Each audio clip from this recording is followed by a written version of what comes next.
आशीर्वाद यहाँ पर धरती के भगवान से। कुछ दिन आकर यहाँ रहो परिवार सहित आराम से। आप यदि दूसरे को निरोगी बनाने के लिए विचार करोगे तो तुम खुद भी निरोगी बनोगे। दूसरों के लिए यदि तुम स्वास्थ्यमय जीवन जीने की कोशिश करोगे तो तुम भी स्वस्थ बनोगे। इसलिए तो हमारे यहाँ सेवा भाव लिखा है, सेवा परमो धर्म। सेवा करना ही सबसे बड़ा धर्म है। नर की सेवा नारायण की सेवा है। जो एक दूसरे की सेवा के प्रति समर्पित रहते हैं वे लोग इस सेवा भाव के कारण दूसरे का भी कल्याण करते हैं। भगवान महावीर स्वामी ने इस सेवा के लिए सबसे श्रेष्ठ धर्म कहा है, परस्परोपकारो जीवानाम। एक जीव दूसरे जीव का उपकार करे, एक जीव दूसरे जीव का सहयोग करे, इसी का नाम सेवा है। सेवा यह शब्द कहीं भी प्रयुक्त किया जा सकता है। आप समाज की सेवा करो, यहां भी सेवा शब्द का प्रयोग है। आप किसी धर्मात्मा की सेवा करो, किसी पड़ोसी की सेवा करो। सेवा शब्द का हम प्रयोग बता रहे कि कहाँ कहाँ होता है। किसी दुखी जीव की सेवा करो, किसी गरीब की सेवा करो, किसी अनाथ की सेवा करो, किसी रोगी की सेवा करो। सेवा शब्द कहाँ कहाँ लगता है आप विचार करें। पेड़ पौधों की सेवा करो, पेड़ों को बचाओ, ये उनकी सेवा है। माता पिता की सेवा करो, भाइयों की सेवा करो, बहनों की सेवा करो।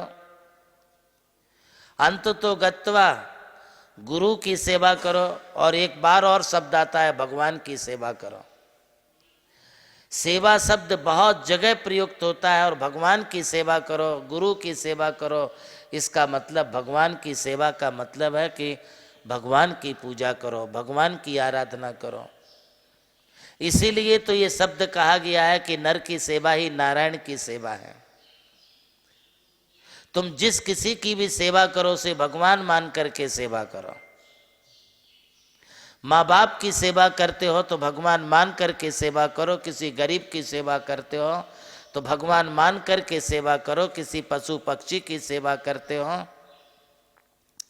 भगवान समझ करके सेवा करो। तुम भगवान समझ करके करोगे तो ही सेवा कर पाओगे। किसी पक्षी को, किसी पशु को जानवर मान करके तुम करोगे तो जिंदगी में तुम कभी सेवा नहीं कर पाओगे। चारुदत्त सेठ ने मरणासन्न बकरे की सेवा की, अर्थात उसे नमोकार मंत्र सुनाया। सती सीता ने जटायु पक्षी की सेवा की और जटायु पक्षी के लिए अपने प्रभु राम की तरह उसे रखा, राम की तरह उसके लिए खिलाया पिलाया, उसकी सेवा की। यही वजह है कि आज राम के पहले जगत में यदि किसी का नाम लिया जाता है तो सीता का लिया जाता, बाद में राम। जय सिया राम, बोलो सीताराम। सेवा भाव के कारण उस व्यक्ति का पहले नाम जुड़ जाता है जो सेवा के भाव रखता है। इसलिए सेवा के लिए कभी पीछे मत हटो। एक कुत्ते की भी सेवा की जा सकती है। जीवंदर कुमार ने कुत्ते की सेवा की, उसे नमोकार मंत्र सुनाया, नमोकार मंत्र दे करके उसका उद्धार किया। भगवान पार्श्वनाथ ने एक नाग नागिन की सेवा की, उन्हें भी नमोकार मंत्र सुनाया।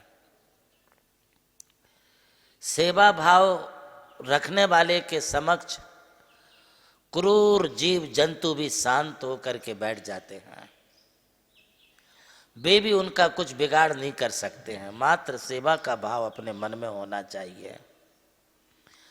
अमृत्युंजय अजितंजय नाम के मुनिराज के मन में एक शेर के प्रति अनुग्रह की भावना जागृत हुई और घनघोर जंगल में खूंखार शेर के समक्ष जब दोनों युगल मुनिराज वहां पर पहुंचे,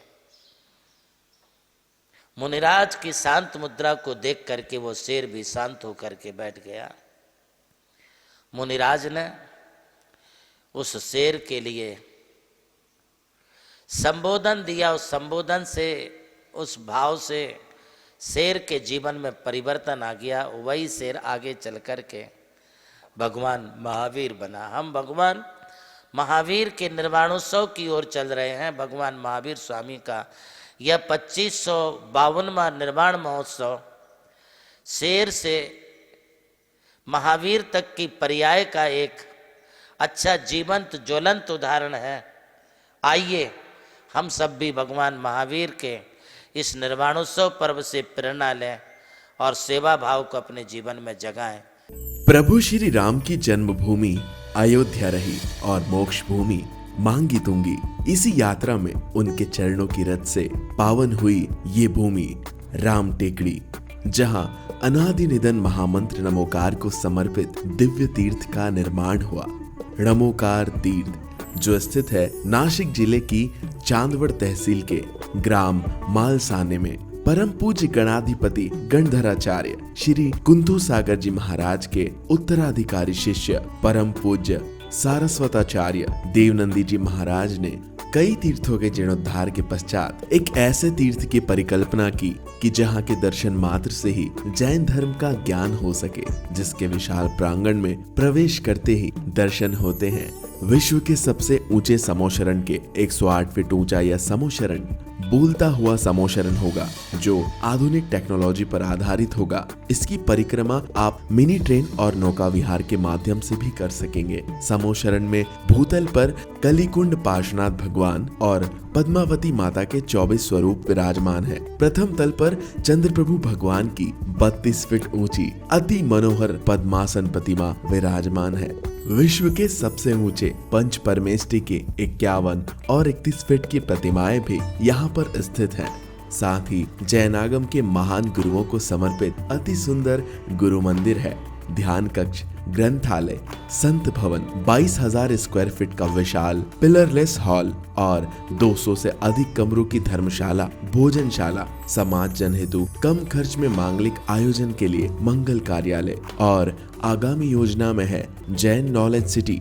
और इस भूमि पर आकर आपको अनुभव होगा नमोकार केवल एक तीर्थ नहीं, एक दिव्य अनुभूति है। वो अनुभूति आपकी भी प्रतीक्षा में है। अरे लूट लो आशीर्वाद यहाँ पर धरती के भगवान से, कुछ दिन आकर यहाँ रहो परिवार सहित आराम से।